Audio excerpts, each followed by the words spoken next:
Zinkapa Epeva Ipapati Avelvelin Tangwana Epevin Tuni Zinkapa na I Bible text diu tu Zoer Bungni Chang Som Le Thum Na Chua Hin He Navan Ho Hilovin Nalung Sungu Bot Ke Unlang Pakai Na Pathiano Hinga Kilevin Ayetu Ama Photona Le Happy Na Adim Set Lung hang wa zilo lung set na len ta nei a hin sulet hil phalo boldinga ko na alung a hezi hi pathenin athu phathei bo pe han taw na hin nei kate kapathe tuni zingka pha nin pakai na anga kadin ngai bangin kadingen pate izar ham khat ahi lo le nute izan ham khanin zong ama mun chia nang ma thu ngai dinga panahin la o hin kidang ta in pakai nangin hinum pikinin lang nalung se na hin chan kit dingin na o hin za sa kit dingin pakai na komin ko hung tau kinin hi pakai phatom cha ka hung kiman na di wahin nalung se na lagavin ay pivin tia hizana chu kapakayo Jesu Christ amina katavu hi amen so pite ho convention in Bible chang ahin len chu isim do tawin Joel thiam gau Joel bungni chang som le thum na hi ilaya ihon iga la do nomu thu chen chu ahile navon ho hilovin nalung sungu bot ke unlang ati aban siga venale pakai na pathin hanga kilevin pakai pathin he nga kile kit na dinga he ipi ngai zam iti alhen navan ho hilovin nalung thimu bot ke un ati hi anahin he ale zoel thim gau pa le khabu hi ga seiding achun Zoer hi eipawa ile dole zawe chu pathin ahi tin ahin Israel chaten chon se na bolwa Israel chate chunga gam nahi se ade de a bungni chang khalanga hin ve na le khaw khu se te hunglang ding ti azat chom gam nahi se hunglang ding ho akise yin hi hichi gam nahi se hunglang ding ho akuna chu ki hu do thei na dinga chi pi ngai zam tia lehin pathin he nga kile kit angai zin he pathin he nga ikile wa pathin in ei san thei na di wa chi pi ngai yam tia lehin na ponu na bo ke kho ngai pon na lung sungu na bo ke diu hi tia hitan ya chi pi chu bo ke dinga ei ki se ham pathin henga ikile a pathin san thei dol hi thei dinga chu ipi ngai jam ilung thimu bo ke ngai jin hi ti hin ilaya iga he thei di wachun kaga la do nom ka sei do nom chu che hin masang laya mi te anachon nau chi pi ham ti al hin asu khil now abol khil na wa ko na ahung kisi tiung le he asangkol ki alai phalai chu abot ke jivin apon silzo seu abot ke jivin chule asamuzong akhamuluzong hiti chun mel seta in avozivin khawdip pon eho headinga chu bora tiutin akisilovin vudvai akilavin aluchunga akinuwin hiti chun vudvai la atowin kisi nan pakai koma anataw jivin ahin te kana chu nenevi komi te koma chu zona thim gau pa in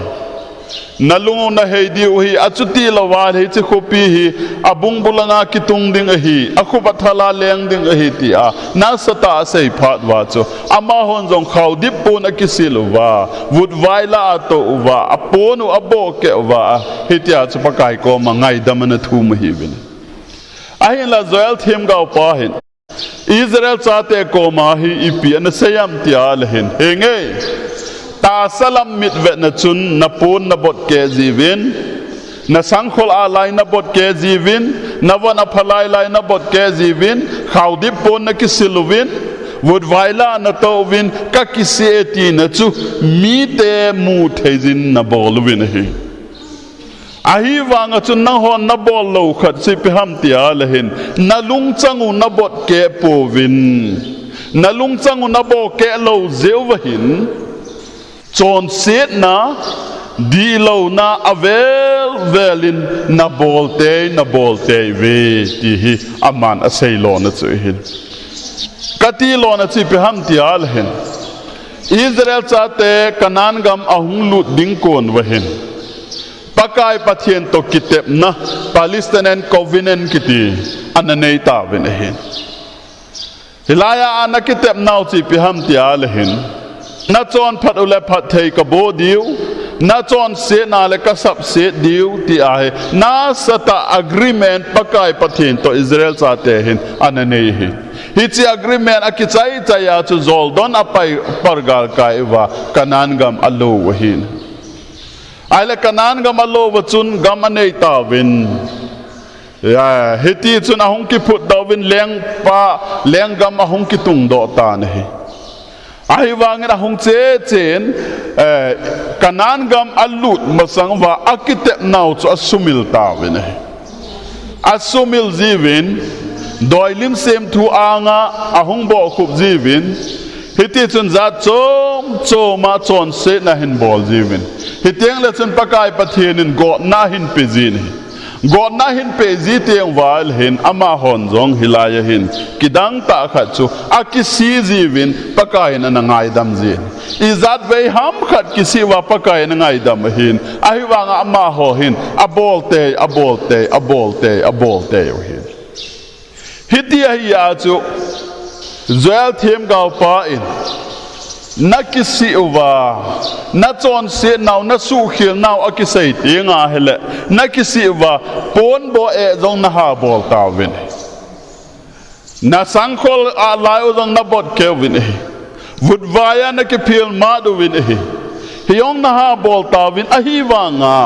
izat ve ham khat pon na bo kewa na sangkhol na bo kewa ngowahin ipiti am tial hin na lung thimu na lung changu na bo ke ta lo je wahin hiti a chon se na pa hi avelin ahung zom jingen ya chu pathiana ke le ta hi a he na dinga chu nang ho in na ponu na bo ke o khangai ta pon na lung changu na lung thimu na bo ke o diwa hitai ti hi Israel kim gao pa na hin se hin hi chi cho hi ala pakai pathin anga kileta be hi diu hi ti hi Israel kim gao pa na sei lo na hin az ye chi pe ham ti al hin lung thim bo ke ding hilaya na lung sungu bot ke un lang I pi chu bo ke dinga e ki se ham ti al hin hilaya he lung chang bo ke dinga e ki sei pen ta he chon siet na lung thim na ken jing pa chu bot ke in ati cho zola na la na ki chep na pa chu bot ke in ati zon thang hoi lung vil na pa chu bot ke in ati pathian dei lo na bol zo se chu bot ke in ati na hi cho kain ku te ho kisi kiti hi za ni au min hi kisi hi za ni au min hi zar khat na pa hi pe ham tial hen zudon ho jong khu ki pa lo he la hi win he zu ahung kham to chena hal akisi dan khoi pe ham tele tu kal ka don kita le ta chungla no ko a ki ha sil jeng hi akisi dan ko ai wanga ahung lim tenga hale khon akisi na lam hello abol ki tho hi hi chi khu akisi hi lo chu Bible in kisi akiti pa ko chi pa ko lo hel abol khil na no mo samai mai hi in kisi ta hi pon hi ai wanga helaya Bible an say hi kisi ani na pa hi pe ham ti le na chi zang pet lai pa chu right about tan ti an hung kinung le a hilang pa na chi na pa chu na da tha mang ke ya atha lampia na chi ding chi pa chu kisi ta be a hin bible in a dei pa chu hin hi ya hi Joel thiam gau pan a sei na a chu na lung sungu bot ke uvin pakai na pathian hinga kile kidon pakai pathian hinga kile kina chu na lungsung bot ke na ti pa hi phamte na chon na ho zo se chu bot ke ta win koi ta hi win bot ke un lang hung kinung levin lang lam lui lam di pa chu hin zot ta win ati na hi kan ko te ho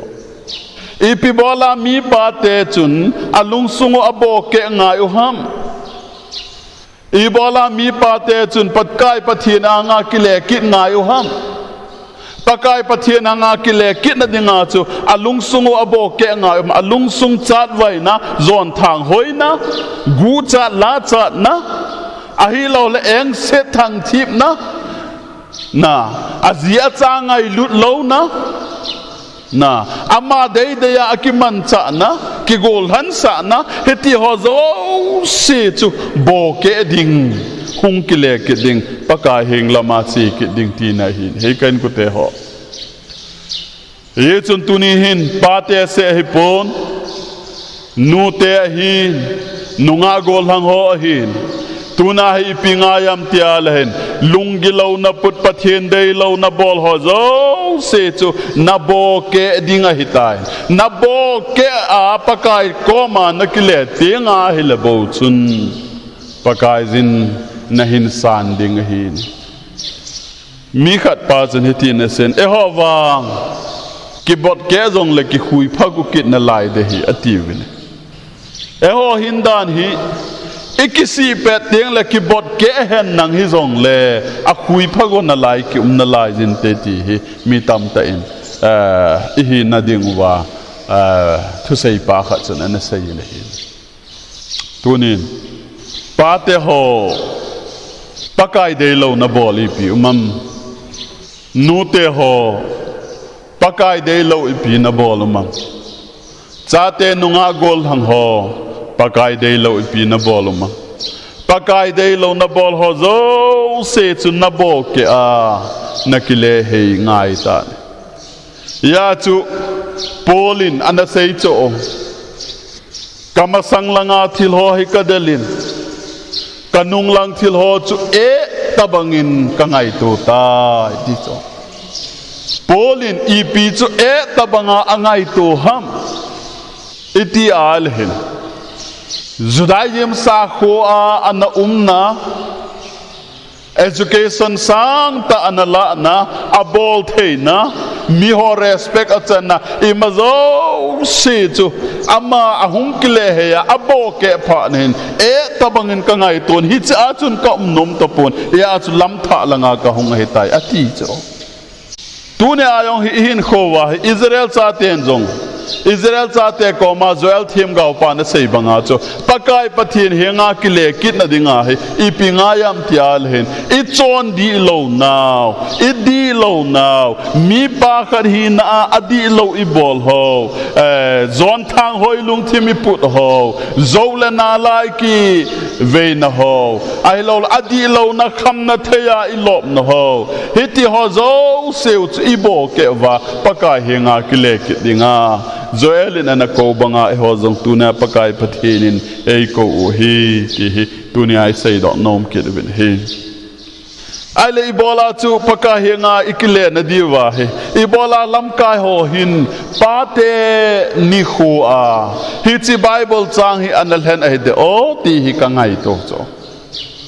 kangai to lai hin kalung thima hong hung chui pi ham tial hin Zona thu sim ka hin gel do in he Zona hi pakai pathen in Nenevi khopia asol cho pakai pathen in Nenevi khopia asola hela tarsas langa anazam hidas tarsas langa anazam pha na hi piti am tial hin pakai pathen in ahin hol ta in pakai pathian in holin ama kong in nei sungahin kong in nei atovin kong in nei yong chu adan noi langa pe a achit aga I mukit na lai se ni na hin ai le hi chilai ta hin ka gelin hi le tui pi cho hung kinong ta ko nga to zo se asuboi ta na hin ibola ch ko nga to zo se boi ham ti le koi su khel ham ti al hin zona pakai ko ma azam je a cho pakai zin a hin hol na lama ko nga to zo se boi lo he ti kamu do cho tu ne ai hi ve na le pakai pathinin in sung lam kai dinga akoi mi pa te hi pakai hi nga ikile kidwa ichon khil now isu khil no ho zo se pon ki bot e banga ilung thim zo seu chat vai na lung thim kham na thei lung thim zon thang hoi lung thim zo le na lung thim ai lo la kham na za chom choma sum le pai hol na hiti ho zo se chi bo ke uwa a hi la wa le pakai jin nang na hin hol ti nga hi le pakai jin nain sung zong boi phading a hi ti hi ka gel do ina vetango Jericho khopi Israel sa ten agala lai wahin thil na hin ki chom lo diu hi private na thil na hin ki la lo diu he ti juda phung mi achan ki tipa akhan ki tipa hin pon bu agalu na le sana ho sanatum ho sumleng ho amutan Babylon pon silo mutan akitim zo tapon ahin kilain apon bu noi chu alayin hichi chu ahin vuita in hin ai la bana ai khopi attack ding ati lai hin anoi se dan chu ai khopi I macha hi po attack jing the hi anatiu cho ai la attack ding ati lai ta wa hin ipiti am ti al hin ahung thigam de cheta vini Hipanin Joshua pakai koma tau tan hele Joshua pakai in Joshua ibola hita chu kipin jeng ne hi ham hiti chun kipin hi in anati ta cho a ye chu thu khat no ma hi ti cho ahong anala wa chon se khat o me ti al ahong ke hol wale juda phung hin juda phunga ko na ahong ke hol la a chan te in sung ta cho achante in sunga hi phana hi ve na le ama chu ahin kai do win azi acha yong ahin kai do win annei ago do sian kai un akol phai chama song in a sep le win a halwam ta ve kitin hi ilaya pathian ahin ve na hi achan chon set chu ama chon se nin alapon a in sung pom pi chon se nin alai hi ain sung pompi chon se na alazi chun azi acha te zo se agan cha zo se anei go zo se ake halwam lo in hi ale amma chon se chu in sung chon se akila helovin phung chon se ni akilan nam chon se ni akilan hele ai khopi alalo hitan hi tunin jong kan ko te ho pathian he nga kile kitna dinga he amasa penta mi pate in ilungelu phalo zo se ibo ke over pathian he nga ikile wa san the I tieng wale pathianin chate ka mi mobile bel hen la izi jong chu ga ap khit hen nang mi mobile bel hen nang hi jong le pathianin mi pa ji a chu pathianin a hoi theina lain mi panwang ahin su khel po wale pathianin in sung chon se nin ala nam sung chon set phung sung chon se nin ala in heti chun pathianin thu ahin tan ni le in sung jong a boy zin phung sung jong a boy zin nam sung jong a boy je ti hi tuni phana ka sei do no men hi hitia ya cha de amasa pena mi pa te hi pakai hi ngai kile kidwa ilung chang udi lo na lung chang zo se hui ibo ke wa hele pakai jin ei su dam pe ding ei ngai dam achuti lo wala gam na hi se za chom hung lang di ho he hung lang ding a hin la hi ta ikisi te nga la pakai jin mi happy them hin gam na hi se zo se tol mang pe the hi ti hi tuni phana ka sei do no men hi tuôn về tì mô igam sungu inam sung hi vetang ipidin mo na yung mohitaham phung sung vetang ipidin mo na yung mohitaham pathian day lâu ibol ze uva pathian day lâu khat chu pathian day a isei da uva pathian lampi lâu khat chu pathian lampi a isei da uva ya chu mi pa chon se izan ham khat zia he pakai pathianin nam chon se na ala phung chon se na ala ya chu e ho nam pi jong ki ki to talo gam na hi se hong thung ding kon cha bo ai tai ti tu ni pha na ka sei do no min hi tun jong ve tango pandemic hong tan he tabang din mo ni lai ta wa he vet na hele lung tha au min punat au min ahila tuna ipipenta hamti hi vet ngai hin in sung ki tolo na koi je ham in sung subset ki changa phung sung subset ki changa nam sung subset ki changa heti ho hi ipije ham tia le hin pathian dei lo pathian henga ki le kit lo mi pa alung thim di lo na chon se na ho zo se bot ke lo mi pa mi nu nunga go lang itam ta lo ta vin hi hi a hi ki to na ta lo hi ti tu ni pha na ka sei do no min hi ti hi je chun tunin so pite ho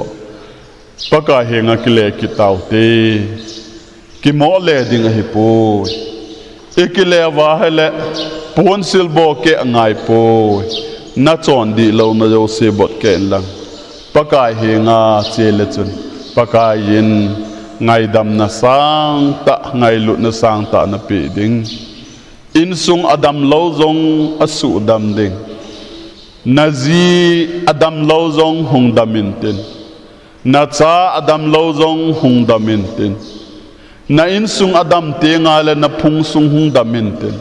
na phung sung a hung dam teng le nampi hung dangin damin te ho bung hung dam ding hi tunia hi nang na dam ta lo ze in na in sung adam ta pon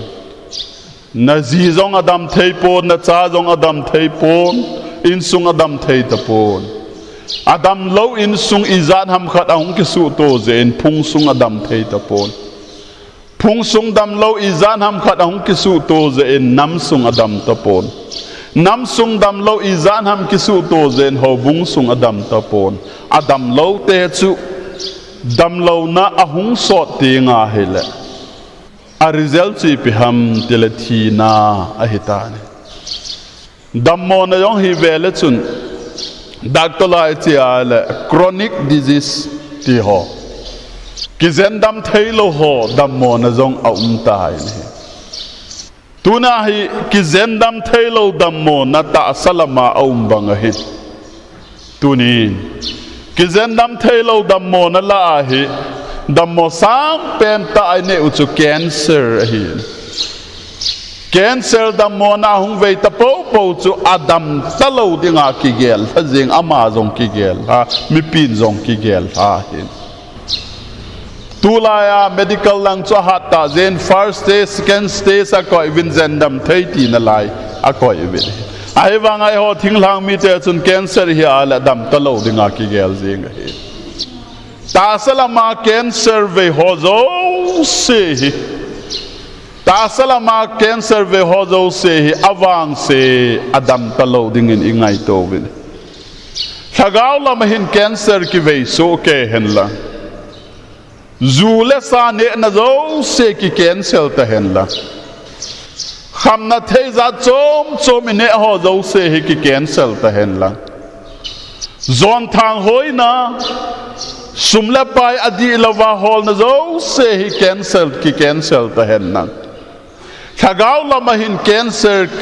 mi pa zo se ki ve hen la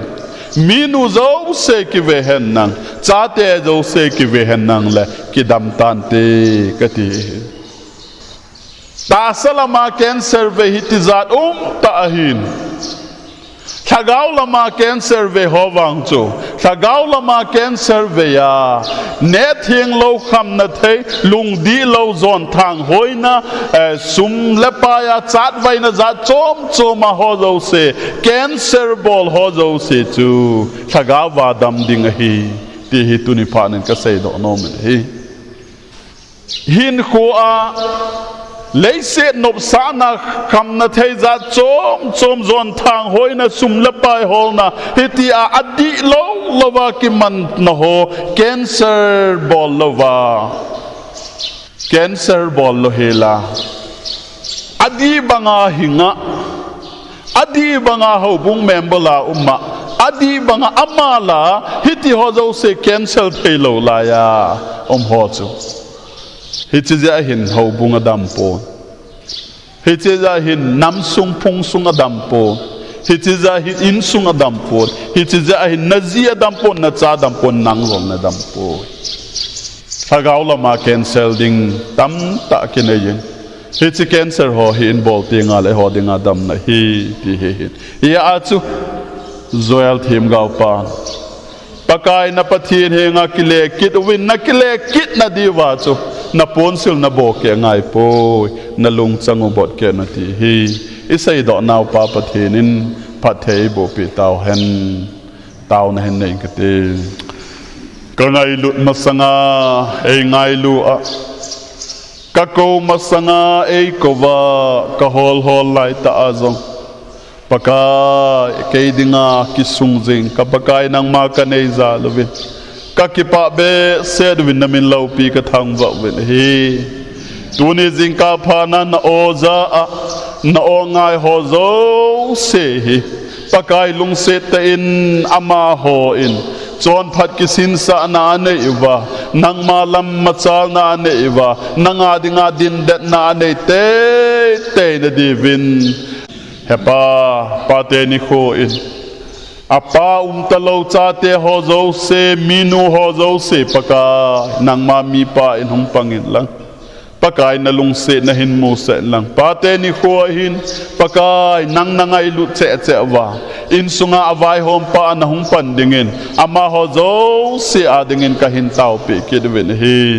ta sadam na lagaw dam na nei pe wa na lung se na nei chan ta win tia hiza na chu kapakayo Jesu Christa mina katabu hi amen.